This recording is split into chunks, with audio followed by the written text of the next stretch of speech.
தொட்டாலுமே கருத்தேத போகும்னு போத்தி வச்ச ரோசா பூவ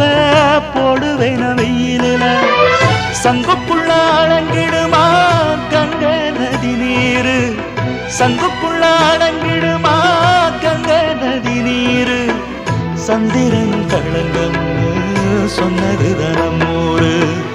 ஆரெங்கும் தானுரங்க ஆறு கடல் மீனுரங்க சீரங்கம் தானுரங்க திருவான காவுரங்க நானுரங்க வழி இல்லையே மானே இறைவன் நாடகத்தில் ஊமையடி நானே